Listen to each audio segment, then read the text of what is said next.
"Ibu, tolong," katanya dengan suara bergetar, "mobil saya rusak di jalan. Anak perempuan saya demam. Saya tidak punya tempat untuk pergi." Laras Widyastuti menatap anak kecil itu dan merasakan sesuatu bergerak di dalam hatinya. Sesuatu yang telah lama diam sejak hari pemakaman Bima Wicaksono. "Silakan masuk, Pak," katanya sederhana. Dan apa yang terjadi di rumah kecil itu akan mengubah hidup mereka bertiga selamanya. Bersiaplah, kisah ini akan menyentuh hati sejak awal sampai akhir. Kisah seperti ini meninggalkan jejak di jiwa, dan kisah ini akan meninggalkan jejak di hati Anda. Pada hari Jumat itu, psikolog Nadira Pradana menelepon Arif Pradana. "Pak Arif, putri Anda tidak bermain dengan anak-anak lain. Saat saya bertanya apa yang ia rasakan, dia tidak mengatakan apa-apa." "Apa yang harus saya lakukan?" tanyanya. Seorang pria yang terbiasa menyelesaikan segalanya dengan uang dan jarang sekali menanyakan hal itu. "Hadirlah untuknya," jawab sang psikolog. "Tidak cukup hanya membayar, Anda harus benar-benar ada." Ia menutup telepon, mengambil jaketnya, lalu menjemput putrinya. "Nadira," katanya saat tiba di klinik, "bagaimana kalau kita jalan-jalan? Hanya kita berdua?" Gadis kecil itu menatapnya dengan mata hijau, seolah belum yakin apakah ia boleh percaya. "Boleh aku membawa Bimo juga?" tanyanya pelan. Arif Pradana menatap boneka beruang yang dipeluk erat putrinya.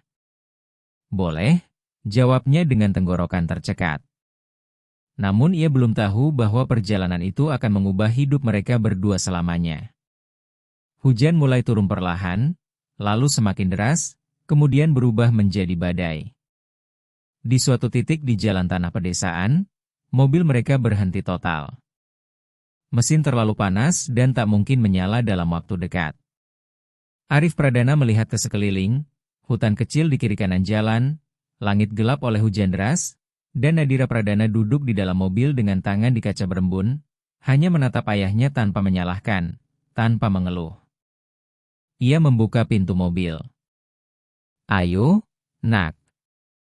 Kita harus mencari tempat berteduh." Nadira Pradana keluar tanpa keluhan, membiarkan ayahnya menggendongnya, lalu menyandarkan kepala di bahu sang ayah dengan alami hingga mata pria itu terasa panas. Kapan terakhir kali putrinya melakukan itu? Ia tidak ingat, dan jawaban itu adalah rasa sakit terbesar. Di atas jalan terlihat sebuah lampu menyala, rumah kecil beratap sederhana dengan jendela kekuningan yang berkedip seperti lilin di tengah gelap malam. Arif Pradana berjalan ke sana, mengetuk pintu, dan seorang perempuan berambut coklat membukanya. Ia menatap pria itu, lalu menatap anak kecil dalam gendongannya, dan tanpa bertanya apapun berkata, "Silakan masuk, Pak." Arif Pradana terdiam melihat kesederhanaan sikap itu. Perempuan itu tidak tahu siapa dirinya, tetapi tetap membuka pintu. Laras Widyastuti berusia 37 tahun dan menghabiskan hampir seluruh hidupnya di balik dinding rumah sederhana itu. Ia dan Bima Wicaksono membangun semuanya di sana, bata demi bata. Mereka menikah muda, bekerja seumur hidup. Mereka tidak kaya, tetapi bahagia dengan cara yang tidak bisa dibeli uang. Suaminya meninggal 2 bulan sebelum malam hujan itu karena serangan jantung mendadak di ladang yang sangat dicintainya. Sejak itu Laras Widyastuti bangun setiap pagi, membuat kopi, memberi makan ayam kampung, menyiram kebun sayur, dan menjalani hari secara otomatis. Dukanya terlalu besar untuk dirasakan sekaligus, maka ia membaginya menjadi tugas-tugas kecil, satu hari demi satu hari. Malam itu ia sedang mencuci piring ketika mendengar ketukan pintu, dan apa yang ia lihat membuat pertahanannya runtuh. Seorang pria berjas mahal, basah kuyup dari kepala sampai kaki, dengan wajah bingung seperti orang yang belum pernah meminta bantuan seumur hidupnya, sambil menggendong seorang anak kecil. Gadis mungil bergaul merah muda basah itu memeluk boneka beruang basah tanpa mengeluarkan suara sedikit pun. Laras Widyastuti menatap mata anak itu dan melihat kesepian yang sangat ia kenali. Kesepian seseorang yang berada dekat dengan orang lain, tetapi tetap terasa jauh dengan cara yang tak bisa dijelaskan jarak fisik. Dalam 10 menit, Nadira Pradana sudah duduk dekat tungku kayu. Tubuhnya dibungkus handuk kering sementara sup ayam hangat sedang dimasak. Laras Widyastuti menempelkan tangan ke dahi anak itu. Demam. Saya punya teh di sini, katanya, teh serai dengan madu. Ibu saya dulu memberikannya saat saya kecil. Tidak pernah gagal. Arif Pradana memandang dari jauh ketika Laras Widyastuti merawat putrinya dengan ketulusan yang belum pernah ia lihat sebelumnya. Tanpa berlebihan, tanpa drama, hanya perhatian yang nyata. Siapa namanya? Tanya Laras Widyastuti. Nadira Pradana. Dan Anda, Pak? Arif Pradana. Ia mengangguk, tidak menanyakan nama keluarga, tidak menanyakan pekerjaan. Bagi Laras Widyastuti, seorang ayah dengan anak perempuan sakit di tengah hujan hanyalah itu. Seorang ayah, seorang anak, dan sebuah kebutuhan. Perempuan itu melakukan dalam 5 menit apa yang gagal ia lakukan selama berbulan-bulan, dan ia sendiri belum sadar betapa besar arti tindakannya. Saat sup menghangat, Laras Widyastuti duduk di samping Nadira Pradana. Temanmu punya nama? Tanyanya sambil melihat boneka beruang. Bimo, jawab gadis kecil itu pelan. Bimo, ulang Laras Widyastuti dengan wajah serius seolah itu informasi terpenting hari itu. Dia pasti kedinginan juga. Ayo kita letakkan dekat tungku supaya hangat bersama kamu. Nadira Pradana menatap tungku, menatap Laras Widyastuti, lalu melakukan sesuatu yang sudah berbulan-bulan tidak dilihat Arif Pradana. Ia tersenyum, senyum kecil, malu-malu, tetapi sungguh tulus. Arif Pradana harus memalingkan wajah. Ini bukan saatnya menangis, tetapi dadanya terasa terlalu sesak. Setelah Nadira Pradana tertidur, mereka berdua tinggal di dapur. Hujan masih deras, ponsel tidak ada sinyal. Montir baru bisa datang besok. Laras Widyastuti menghangatkan kopi lalu meletakkannya di meja tanpa banyak bicara. Ada keheningan, tetapi bukan keheningan yang canggung. Anda pergi jauh dari rumah hari ini, katanya lembut tanpa nada menuduh.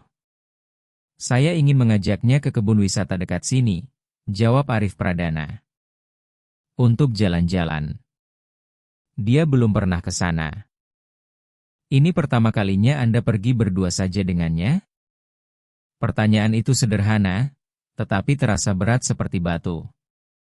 Ya, jawabnya jujur, karena mustahil berbohong pada tatapan setulus itu.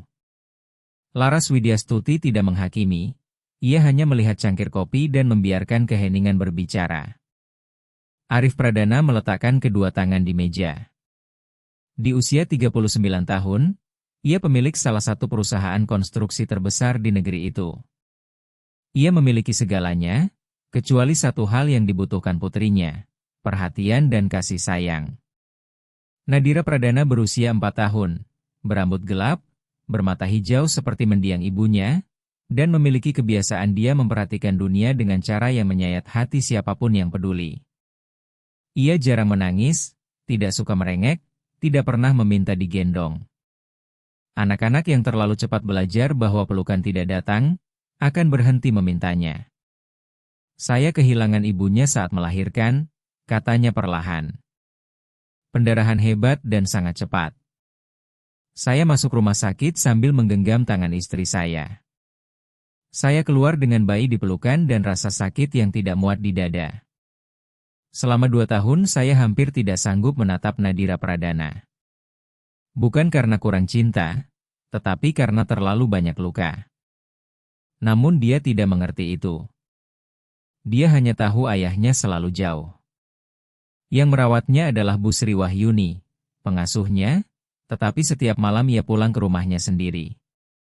Dan Nadira Pradana tinggal sendirian di kamar besar penuh mainan, memeluk Bimo. Saya terus bekerja, terus memberinya barang-barang, karena setiap kali saya berhenti, rasa sakit itu datang. Ia terdiam sejenak, lalu berkata lirih seperti pengakuan dosa. Laras Widyastuti menatapnya lama. Suami saya meninggal 2 bulan lalu, katanya kemudian. Serangan jantung di ladang. Kami tidak punya anak. Hanya saya dan dia. Dan sekarang tinggal saya sendiri. Ada keheningan dua orang yang saling mengenali luka satu sama lain. Bagaimana Anda bisa bertahan? Tanya Arif Pradana. Untuk terus hidup? Saya meminta kekuatan kepada Tuhan, jawab Laras Widyastuti. Setiap pagi sebelum bangun saya berdoa. Saya tidak meminta agar rasa sakit pergi. Saya hanya meminta kekuatan yang cukup untuk menjalani hari di depan saya. Hanya hari itu saja. Arif Pradana menatapnya dalam-dalam. Anda percaya Tuhan mendengar? Saya tahu Tuhan mendengar, jawabnya tenang. Sesederhana itu, jawab Laras Widyastuti. Bukan karena hidup saya menjadi mudah, tetapi karena saya masih berdiri sampai hari ini. Dan itu bukan hanya kekuatan saya. Kekuatan saya sendiri sudah habis sejak lama. Arif Pradana menunduk lalu berkata pelan, saya berhenti percaya saat Maharani Putri pergi. Saya pikir kalau memang ada seseorang di atas sana, dia tidak akan membiarkan semua itu terjadi. Laras Widyastuti mengangguk perlahan. Tahukah Anda apa yang saya pelajari? Tuhan tidak pernah menjanjikan hidup tanpa rasa sakit. Tetapi Dia berjanji tidak akan meninggalkan kita sendirian di dalamnya. Arif Pradana menatap jendela, hujan deras dan gelap malam di luar sana. Di dapur kecil itu, dengan suara hujan memukul kaca jendela, sesuatu di dalam dirinya mulai bergerak lagi. Sesuatu yang tertutup rapat sejak sore ketika istrinya meninggal. Keesokan paginya matahari datang cerah. Nadira Pradana bangun tanpa demam. Arif Pradana sudah duduk di sampingnya dengan tangan di dahi putrinya sebelum melakukan apapun yang lain. Gadis kecil itu membuka mata, melihat ayahnya, lalu tersenyum. Ayah tidur di sini? Iya, jawabnya. Ia menghabiskan malam di sofa kecil ruang tamu tanpa mengeluh. Dan Bimo? Ia mengambil boneka beruang dari samping bantal dan menyerahkannya. Nadira Pradana memeluk boneka itu lalu melihat sekeliling. Ia menatap Laras Widyastuti dan berkata pelan, sekarang dia teman kita. Arif Pradana menelan haru di tenggorokannya. Iya, katanya mantap sambil memandang Laras Widyastuti. Sepertinya begitu, Nak. Di dapur, Laras Widyastuti sudah menyiapkan roti hangat, telur orak-arik, dan jus jeruk segar dari pohonnya sendiri. Nadira Pradana bangun lalu berdiri di ambang pintu memandangi meja makan. Ada madu? Tanyanya. Ada, jawab Laras Widyastuti sambil meletakkan botol kecil di depannya. Nadira Pradana mencicipinya, menutup mata, lalu berkata dengan keseriusan khas anak 4 tahun, ini madu paling enak di dunia. Laras Widyastuti tertawa, tawa yang ringan, bebas, dan tulus, tawa yang sudah lama tidak keluar dari bibirnya. Montir baru akan datang sore hari. Dalam waktu singkat itu, Arif Pradana belajar lebih banyak tentang menjadi seorang ayah dibanding 4 tahun hidup dengan semua kemewahan yang bisa dibeli uang. Laras Widyastuti meminta Nadira Pradana membantu memberi jagung pada ayam kampung. Begini, buka tangan lebar-lebar lalu lempar ke samping mereka. Nadira Pradana mencoba, tetapi jagung berhamburan ke segala arah. Ayam-ayam berlari, ia menjerit kaget lalu tertawa terbahak-bahak. Arif Pradana berdiri dekat pagar, menatap putrinya tertawa seperti itu, tawa yang membuat hatinya ikut hidup kembali. Ia tidak ingat kapan terakhir kali mendengar tawa itu, lalu ia sadar dengan nyeri lembut di dada bahwa mungkin putrinya sering tertawa seperti itu, hanya saja ia tidak pernah ada di sana untuk melihatnya. Beberapa saat kemudian, Laras Widyastuti duduk di lantai dapur bersama Nadira Pradana untuk menggambar. Kamu mau menggambar apa? Rumah, jawab gadis kecil itu. Rumah seperti apa? Rumah yang ada taman, ada ayam, dan ada asap keluar dari cerobong. Jadi kamu mau menggambar rumah ini? Nadira Pradana melihat keluar jendela, lalu menatap Laras Widyastuti. Mau, tapi dengan kita di dalamnya.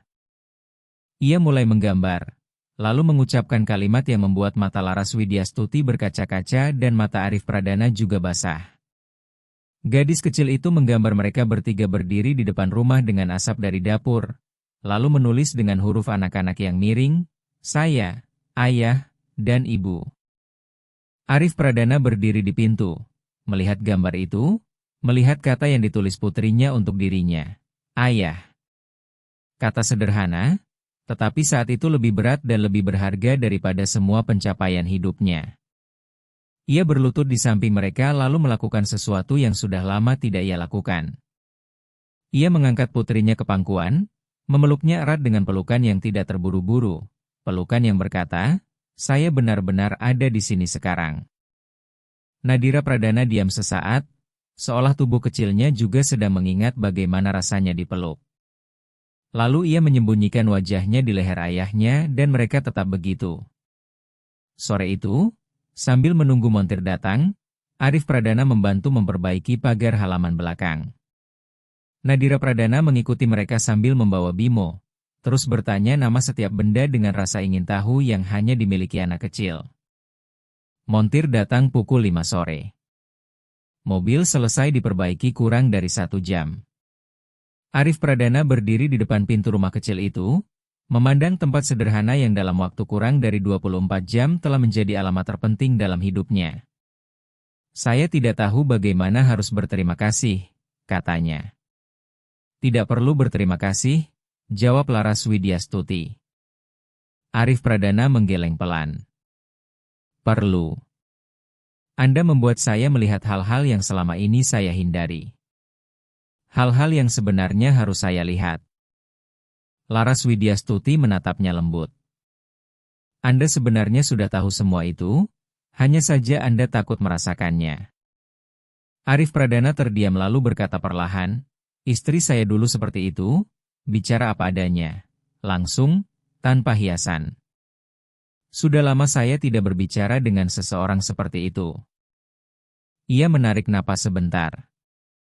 Bolehkah saya kembali lagi? Pertanyaan itu sederhana dan jujur. Laras Widyastuti terdiam sesaat, lalu tersenyum tipis. Boleh. Di dalam mobil, Nadira Pradana melambaikan tangan dari jendela belakang sampai rumah kecil itu hilang dari pandangan. Lalu ia menoleh kepada ayahnya. Ayah, Laras Widyastuti akan jadi teman kita selamanya, ya? Arif Pradana memandang jalan di depan dan langit yang kembali biru setelah badai. Saya harap begitu, jawabnya dengan beban perasaan yang belum dimengerti putrinya, tetapi sangat ia pahami sendiri. Mereka kembali ke rumah sederhana milik Laras Widyastuti setiap minggu tanpa pernah absen. Arif Pradana membantu hal-hal kecil, memperbaiki atap yang bocor, memperbaiki pagar kayu yang berderit. Nadira Pradana tinggal bersama Laras Widyastuti, belajar membuat roti rumahan, dan hubungan mereka semakin dekat dari waktu ke waktu. Perlahan-lahan, pada suatu sore di bulan Agustus, terjadi sesuatu yang tidak pernah dibayangkan Arif Pradana akan ia tanyakan. Mereka duduk di teras rumah, sementara Nadira Pradana bermain di halaman. Pernahkah Anda berpikir meninggalkan tempat ini? Tanyanya. Laras Widyastuti mengangguk pelan. Pernah, tepat setelah Bima Wicaksono meninggal. Saya merasa tidak akan sanggup tinggal di sini. Terlalu banyak keheningan, dan ada keheningan yang terasa menyakitkan. Lalu kenapa Anda tetap tinggal? Tanyanya lagi. Laras Widyastuti tersenyum tipis. Karena suatu pagi saya menyiram kebun sayur, lalu saya melihat tanaman kemangi yang saya tanam 3 minggu sebelumnya tumbuh tunas baru. Saya kira tanaman itu tidak akan hidup. Saat melihatnya, saya berpikir kalau tanaman itu bisa tumbuh, maka saya juga bisa bangkit. Arif Pradana menatapnya lama. Perempuan itu telah melewati kegelapan yang sama seperti dirinya, kehilangan orang yang dicintai, hidup sendiri dalam sunyi yang menyakitkan, dan menemukan alasan untuk terus berjalan dari tunas kecil di kebun. Ia lalu berkata perlahan, hati-hati, seperti sedang memegang sesuatu yang berharga. Saya harus mengatakan sesuatu kepada Anda. Laras Widyastuti menoleh dan menunggu. Saat saya datang ke pintu ini malam itu, basah kuyup oleh hujan, saya adalah pria yang memiliki segalanya tetapi sebenarnya tidak punya apa-apa. Anda membuka pintu tanpa bertanya siapa saya, tanpa bertanya nama keluarga saya, tanpa bertanya berapa nilai saya. Semua itu tidak penting bagi Anda. Anda adalah orang pertama setelah sekian lama yang melihat saya sebagai manusia, bukan sebagai uang, bukan sebagai perusahaan, tetapi sebagai pribadi. Laras Widyastuti hendak berbicara, namun Arif Pradana melanjutkan dengan suara mantap. Anda mengajari saya bahwa saya masih bisa menjadi ayah, bahwa belum terlambat. Tuhan membuat mobil saya rusak di jalan dekat rumah Anda hari itu. Dan saya tahu itu bukan kebetulan. Saya tahu itu terjadi karena Tuhan tahu saya membutuhkan Anda, dan mungkin Anda juga membutuhkan seseorang. Mata Laras Widyastuti mulai basah. Arif Pradana menatapnya penuh kesungguhan. Saya datang untuk melamar Anda. Laras Widyastuti terdiam dengan bibir terbuka. Saya tidak menjanjikan hidup yang sempurna. Saya pria penuh kesalahan, penuh luka. Tetapi di sini, di sisi Anda, saya belajar apa yang sungguh penting. Ia menggenggam tangan perempuan itu dengan hati-hati. Saya ingin tinggal bukan sebagai tamu. Saya ingin tinggal selamanya. Laras Widyastuti menatap tangan yang berada di atas tangannya. Ia teringat Bima Wicaksono, cinta yang pernah ia miliki, lalu mengerti saat itu bahwa mencintai lagi bukan berarti mengkhianati masa lalu, melainkan menghormatinya. Anda tahu saya hanya perempuan sederhana, katanya lirih. Saya tahu, dan itu tidak penting. Yang penting adalah karakter Anda, martabat Anda, dan itu tidak bisa dibeli oleh uang sebanyak apapun. Karena itu saya ada di sini. Anda perempuan yang sangat berharga. Laras Widyastuti menatapnya lama sekali. Lalu dengan suara paling tegas yang ia gunakan selama berbulan-bulan berkata, saya menerima. Pada musim semi berikutnya, di sebuah gereja kecil di pedesaan dengan hanya beberapa sahabat sebagai saksi, Arif Pradana dan Laras Widyastuti menikah. Nadira Pradana berjalan masuk sambil menaburkan kelopak bunga dengan wajah serius seperti anak kecil yang tahu persis betapa penting momen itu. Ketika Pastor Yosafat bertanya apakah Arif Pradana menerima Laras Widyastuti sebagai istri, ia menjawab dengan suara mantap, saya menerima. Namun sebelum upacara berlanjut, Nadira Pradana yang duduk di bangku depan berkata lantang tanpa diminta siapapun, saya juga menerima. Semua orang di gereja kecil itu tertawa hangat. Laras Widyastuti menangis haru, dan Arif Pradana pun tidak mampu menahan air matanya. Setelah itu, di teras rumah kecil yang kini menjadi rumah bagi mereka bertiga, Nadira Pradana berada di pangkuan Laras Widyastuti, hampir tertidur. Ibu Laras, sekarang ibu benar-benar ibu saya? Tanya gadis kecil itu dengan suara mengantuk. Laras Widyastuti memeluknya erat ke dada. Iya, nak, jawabnya penuh cinta. Selamanya, selamanya sayangku. Arif Pradana yang berdiri di samping mereka mendengar itu lalu menatap langit. Langit yang sama yang setahun lalu menurunkan badai hingga mobilnya rusak di jalan tanah pedesaan. Tuhan yang sama yang sempat berhenti ia percayai, padahal sejak awal selalu berada di sana menjaganya, bekerja diam-diam, menyiapkan segalanya, menunggu saat yang tepat untuk membuka pintu yang tepat. Dan pintu itu dibuka oleh seorang perempuan sederhana berambut coklat yang tidak tahu siapa dirinya. Dan ia tidak perlu tahu, karena bagi Tuhan itu bukan kebetulan, melainkan rencana. Memang sejak awal adalah rencana. Sebab aku mengetahui rancangan-rancangan apa yang ada padaku mengenai kamu, demikian firman Tuhan, yaitu rancangan damai sejahtera dan bukan kecelakaan, untuk memberikan kepadamu hari depan yang penuh harapan. Yeremia 29 ayat 11. Tamat. Jika kisah ini menyentuh hati Anda, tinggalkan komentar Anda. Saya senang membaca pendapat Anda. Berlanggananlah ke channel Cerita Keluarga Drama dan aktifkan lonceng notifikasi untuk menonton kisah-kisah mengharukan lainnya. Sampai jumpa lagi.